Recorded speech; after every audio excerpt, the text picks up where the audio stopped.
টেলিযোগাযোগ অধিদপ্তর মহাপরিচালকের কার্যালয় নিয়োগ বিজ্ঞপ্তি প্রকাশিত হয়ে গিয়েছে এবং আপনারা জেনে খুশি হবেন যে অফিস সহায়ক পদে 25টি পদ এবার খালি রয়েছে এবং 6টি পিএ কাম কম্পিউটার অপারেটর।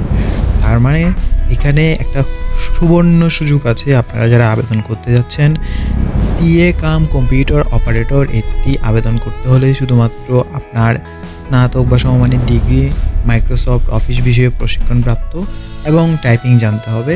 আর অফিস সহায়কে শুধুমাত্র মাধ্যমিক সার্টিফিকেট থাকলেই আপনি আবেদন করতে পারবেন।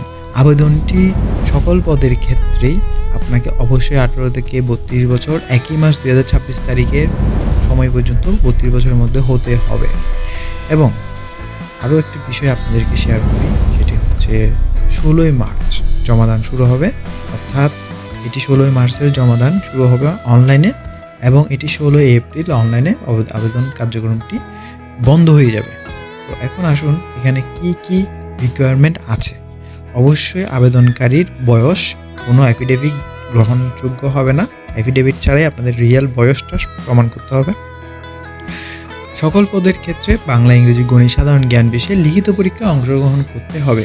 অর্থাৎ একটা পরীক্ষা হবে, সেই পরীক্ষায় বাংলা, ইংরেজি, গণিত, সাধারণ জ্ঞান সম্পর্কে পরীক্ষা নেওয়া হবে। ওখানে আপনাদের পরীক্ষায় অবশ্যই উত্তীর্ণ হতে হবে, লিখিত পরীক্ষায়।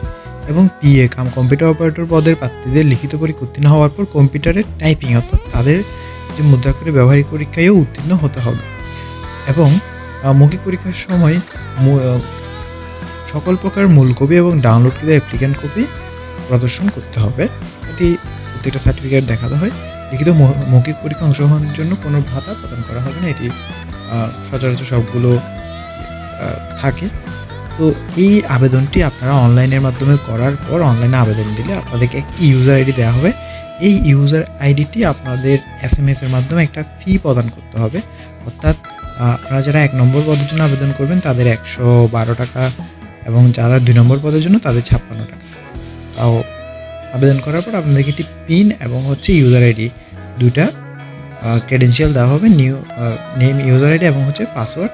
এই পাসওয়ার্ডটি এবং হচ্ছে ইউজার আইডি দিয়ে আপনারা telecom.com.bd তে লগ ইন করবেন এবং আপনাদের অ্যাডমিট কার্ডটি ওখান থেকে নিয়ে নিতে পারবেন।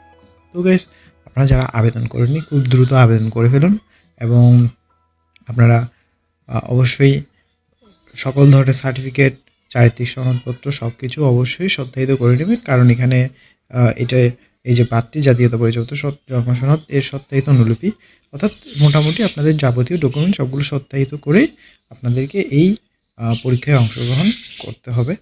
তো ধন্যবাদ সবাইকে, ভালো